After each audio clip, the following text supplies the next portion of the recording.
तो बच्चों आज हम लोग पढ़ने जा रहे हैं सजीवों के परिवेश वास स्थान, जिसको हम आवास भी बोलते हैं, और साथ ही उसके अनुकूलन के बारे में भी जानेंगे। तो सबसे पहले हम देख रहे हैं क्या, सजीवों का परिवेश। परिवेश का मतलब होता है कि कोई भी जीव जंतु, चाहे वो पेड़ पौधा हो या कोई चलने वाला जीव जंतु हो, जिस वातावरण वो निवास करते हैं वही उसका मुख्य रूप से परिवेश कहलाता है। जैसा कि परिभाषा आप लोग देख रहे हैं, कहता है कि पौधा तथा जंतु जिस वातावरण में रहकर अपना जीवन यापन करते हैं। अपना जीवन यापन करने का मतलब क्या, कि जैसे कोई भी जीव जंतु रह रहा है तो वो अपना भोजन करेंगे, सांस लेंगे, चलेंगे फिरेंगे, या फिर अपने जैसे संतान को भी उत्पन्न करेंगे। तो इस प्रकार के जीवन यापन वो करते रहते हैं। तो कहाँ, तो जिस किसी भी स्थान पर करते होंगे जीवन यापन। तो कोई भी जीव जंतु जिस जगह पे रहकर सांस लेता होगा, खाना खाता होगा, या अपने जैसे संतान उत्पन्न करता होगा, तो वही जगह उसके लिए क्या कहलाएंगे, परिवेश कहलाएंगे। वह वातावरण उस जीव के लिए क्या कहलाएगा, परिवेश कहलाएगा। जैसे समझ लो कि मछलियां जल में रहती है। कहाँ रहती है मछलियां? जल में रहता है, तो मछली जल में ही रहकर सांस लेते हैं, जल में ही रहकर खाना खाते हैं, है ना। और अपने बच्चे को जन्म भी कहाँ देते हैं, जल में ही देते हैं। तो मछली के लिए वही परिवेश क्या कहलाएगा, उसका मुख्य परिवेश कहलाएगा जल ही।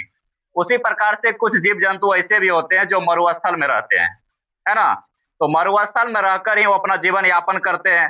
मरुस्थल में रहेगा तो वहां पानी की कमी होगी, तो अपने आप को जिंदगी जीने के लिए सीख जाते हैं। तो वह मरुस्थल उसका क्या कहलाएगा, परिवेश कहलाएगा। अभी हम लोग यहाँ पर बैठे हुए हैं, बैठकर पढ़ रहे हैं।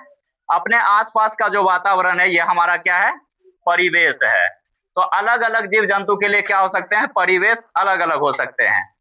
चलिए आगे देखते हैं हम लोग वास स्थान के बारे में। वास स्थान परिवेश का ही एक रूप है ना। तो वास स्थान क्या है, कि जब जीव प्राकृतिक रूप से किसी परिवेश में रहते हैं। प्राकृतिक रूप से क्या मतलब है, कि जब हम किसी सृष्टि में बनाए हुए, जो ईश्वर के बनाए हुए जगह हैं, वहां पर जब हम लोग जीवन यापन करते हैं, तो वह जगह हमारे लिए क्या कहलाता है, वास स्थान कहलाता है।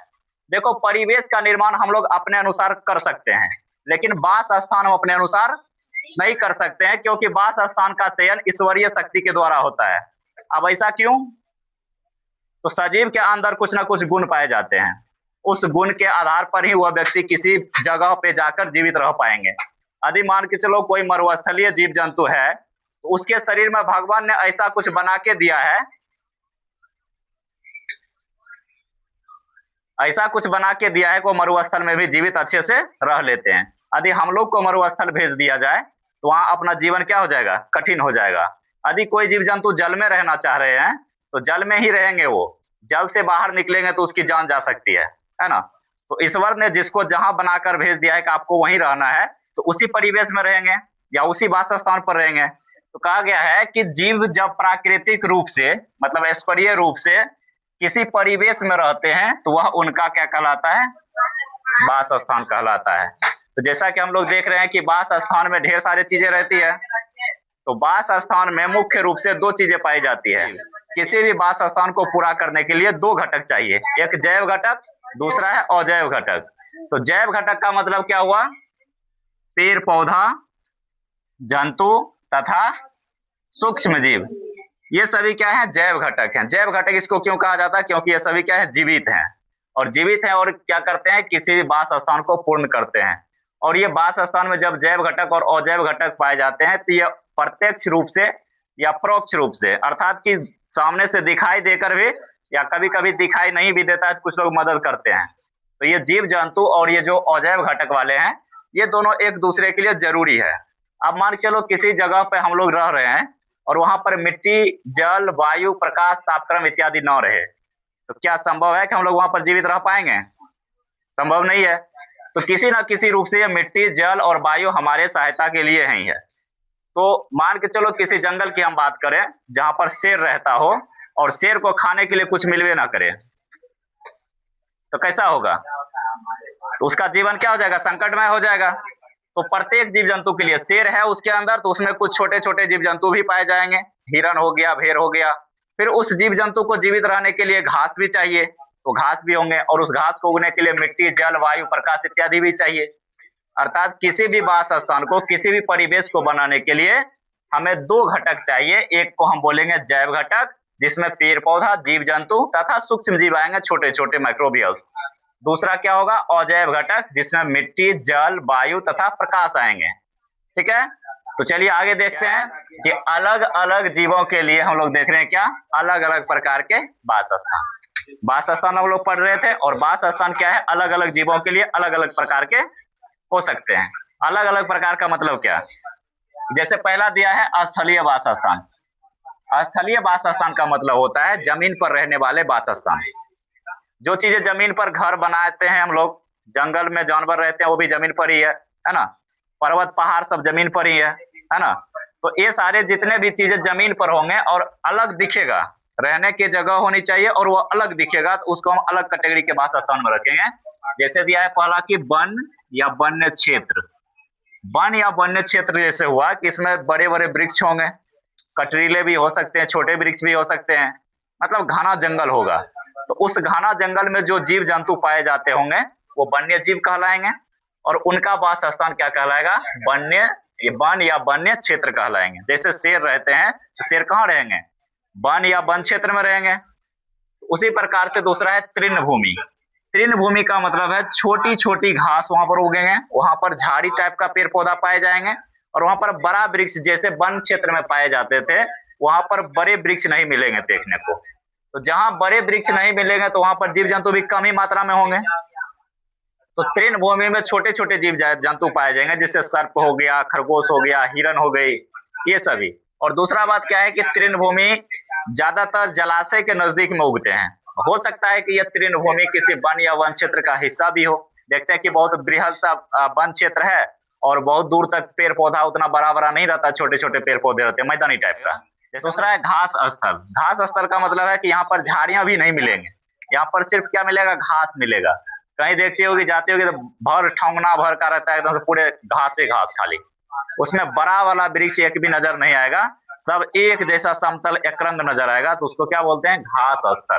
तो घास स्थल में जो जीव जंतु पाए जाएंगे वो छोटे छोटे होंगे, तितलियां हो सकते हैं, टिड्डे हो सकते हैं, या खरगोश हो सकता है, खरगोश भी रहता है, गिलहरी हो गया, मतलब छोटे से छोटे जीव जंतु जो होंगे वो कहाँ रहेंगे? घास स्थल में होंगे। ये घास स्थल भी क्या है? उसका वास स्थान है। जैसे टिड्डा का वास स्थान पूछेंगे तो कहाँ है? तो घास स्थल में है। दूसरा है मरुस्थल। मरुस्थल अर्थात जहां पर रेत ही रेत नजर आए, जहां पर पानी की कमी हो, है ना। जैसे कि रेगिस्तान, रेगिस्तान वाले क्षेत्र को मरुस्थल बोला जाता है, क्योंकि वहां पर पेड़ पौधे नहीं उगते हैं। पेड़ पौधे वहीं उगते हैं जहां पर उसे नमी चाहिए, वायु चाहिए और अच्छे से जल चाहिए, है ना। तो जल जहां पर बढ़िया से मिलेगा वहां पर पेड़ पौधा उगते हैं, और मरुस्थल वाले क्षेत्र में जल की कमी होती है। यहाँ पर जो पेड़ पौधे पाए जाएंगे वो कटरीले टाइप के पाए जाएंगे। यहाँ पर जंतु जो पाए जाएंगे उनमें वैसा गुण होगा जो कई कई दिनों तक पानी नहीं पिए बिना भी रह सकते हैं। ठीक है, तो वैसा कौन सा जंतु है जो बहुत बहुत दिनों तक पानी नहीं पीता है? ऊंट। ऊंट को एक बार पानी पिला दो, कई लीटर पानी एक ही बार में पी लेगा और कई महीना तक आराम से, नो प्रॉब्लम, जिंदगी व्यतीत करते रहेगा। उसी प्रकार के वृक्ष भी होंगे जिनको कम से कम पानी भी दे देंगे तो वो भी जिंदा रह जाएगा। जिंदा को कभी पानी पीते हुए देखे हो? नहीं पीता है, तो वो भी एक तरह से समझ लो कि मरुस्थल वाला जीव जंतु है, गलती से अपना क्षेत्र में चला आया है ना। उसको कहाँ रहना चाहिए था? मरुस्थल में रहना चाहिए था, क्योंकि वहां पानी नहीं हो मिलेगा तो बेचारा जिंदा रह लेता है। लेकिन समस्या क्या है? सुंडा अनाज में उगता है और मरुस्थल में अनाज कहाँ से आएगा, इसीलिए इधर भाग के चला आया। दूसरा अगला क्या है? पर्वतीय स्थल। तो पर्वतीय स्थल जो होंगे वहां पर बड़े बड़े पहाड़ पाए जाएंगे। पहाड़ की ऊंचाई जैसे जैसे बढ़ती जाएगी वहां पर वनों की सघनता क्या होती जाएगी? बढ़ती जाएगी। नीचा वाला मैदानी क्षेत्र रहेगा तो वहां पर तुमको देखने को मिलेगा घास स्थल, जहां पर लोग घूमने फिरने के लिए जाते हैं, पिकनिक वगैरह मनाते हैं, है ना। उससे थोड़ा सा ऊपर जाओगे तो तृणभूमि देखने को मिलेगा, जहां कुछ कुछ झाड़ियां भी मिलने लगेंगे, कुछ जानवर भी मिलने लगेंगे। उससे जैसे जैसे ऊंचाई पर बढ़ते जाओगे तो बड़े बड़े वृक्ष भी मिलेंगे देखने को, और उस बड़े वृक्ष के साथ साथ में ढेर सारे जानवर भी तुमको देखने को मिल जाएगा। ये पर्वतीय क्षेत्र अपने आप में एक प्रकार से सभी वास स्थलों को समेटे हुए हैं, सभी वास स्थल इसमें सम्मिलित हैं। क्यों? क्योंकि जब हम नजदीक में रहते हैं मैदानी क्षेत्र में तो वहां घास देखने को मिलता है, जैसे ही कुछ दूर पर जाते हैं तो वहां पर तृणभूमि देखने को मिलता है, और ऊंचाई पर बढ़ते हैं तो बड़े बड़े वृक्ष भी मिलता है। इस प्रकार हम देख सकते हैं ना कि उसमें घास स्थल, तृणभूमि और वन या वन्य क्षेत्र भी सम्मिलित हैं। दूसरी बात क्या है कि जहां पर पर्वतीय क्षेत्र होते हैं वहां पर ठंड का मौसम रहता है। जैसे जैसे ऊंचाई बढ़ती जाएगी वहां पर ठंड क्या होता जाएगा, बढ़ता जाएगा। और कुछ जब अपने इधर ठंडी का मौसम चलाएगा, शिशिर ऋतु आएगी, तो शिशिर ऋतु में वहां पर हिम का पात होता है, हिमपात होता है। जैसे कि अपना क्षेत्र में बारिश होता है तो बारिश में कभी कोई छोटे छोटे पत्थर गिरते हैं, और ठंडी के मौसम में कुहासा गिरते हैं, तो देखेगा सगड़े कोहरा कोहरा सा। तो वहां पर जब ठंडी का मौसम होता है तो वहां पर बर्फ गिरते हैं। बर्फ में कैसा, चोट लगने वाला नहीं। जैसे अपना इधर कुहासा गिरता है तो कुहासा देखेंगे कि किसी भी पेड़ पौधा के ऊपर में जम जाता है, लेकिन वहां पर जो बर्फ गिरते हैं वो देखेंगे घर के छप्पर पर जम जाएगा। कुहासा के रूप में ही रहता है, गिरेगा तो सही पर चोट नहीं लगेगा, लेकिन एक जगह खड़े रहोगे तो मूर्ति बना देगा तुमको, पूरा एकदम से ढक देगा बर्फ से। जैसे सुबह हम जगोगे, रात में सो गए और बाहर में गाड़ी लगा हुआ है, तो सुबह हम देखोगे तुम्हारा गाड़ी से पूरा एकदम से ढका हुआ बर्फ से। अब जाओगे ठोक ठोक के उसको खोलोगे, गर्म पानी डालोगे उसके ऊपर, तब जाके खुलेगा। दूसरा वास स्थान कौन सा है, जलीय वास स्थान। जलीय, जिस प्रकार हमने देखा स्थलीय वास स्थान जमीन पे था, उसमें पानी उनी कुछ नहीं था ज्यादा। तो जलीय वास स्थान का मतलब हुआ जल के अंदर रहने वाले जीव जंतु के लिए उपयोगी होगा। जो जीव जंतु जल में रहते हैं उसके लिए जलीय वास स्थान चाहिए। तो जलीय वास स्थान होते हैं दो प्रकार के, एक होता है मृदु जलीय और एक होता है समुद्री जलीय। मृदु जलीय का मतलब वैसे जलीय वास स्थान जहाँ का पानी मीठा हो, जैसे नदी हो गया, तालाब हो गया। मीठा का मतलब चीनी जैसा नहीं, मीठा का मतलब हुआ पीने योग्य पानी होनी चाहिए। तो वैसे जलीय वास स्थान को बोलते हैं मृदु जलीय वास स्थान। तो मृदु जलीय वास स्थान में कौन सा आ जाएगा, अपना नदी आ जाएगा। तालाब बनाते हैं, तालाब आ जाएगा। उसमें भी कुछ जीव जंतु पाले जाते हैं, मछलियां रहती है, केकड़े रहते हैं। नदी में भी मछलियां केकड़ा रहता है, तो उसके लिए जलीय वास स्थान हुआ ना वो। और समुद्री वास स्थान का मतलब समुद्र वाले वास स्थान। समुद्र का पानी कैसा होता है, खारा होता है। ये नदी वाले मछली को पकड़ के यदि समुद्र वाले मछली में पानी में डाल दोगे तो जीवित रहने की चांसेस बहुत कम हो जाएगी। समुद्र वाले मछली को पकड़ कर लाओगे, अपना नदी के पानी में डाल दोगे तो भी जिंदा रहना उसकी संभावनाएं कम हो जाएगी। ऐसा क्यों होता है, क्योंकि जब किसी समुद्री पानी वाले मछली को लेकर आएंगे तो उसके शरीर में नमकीन होगा ज्यादा, उसका सांद्रता ज्यादा होगा।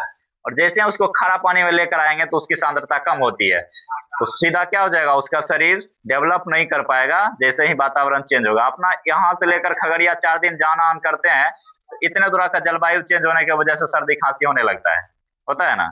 यहाँ से लोग दिल्ली जाते हैं, दिल्ली से यहाँ आते हैं तो कहता है कि मौसम चेंज हुआ ना, या जगह चेंज हुआ ना, जिसके कारण सर्दी खांसी हो गया। तो बताओ उसका वास स्थान चेंज कर दोगे तो जिंदा रहेगा क्या।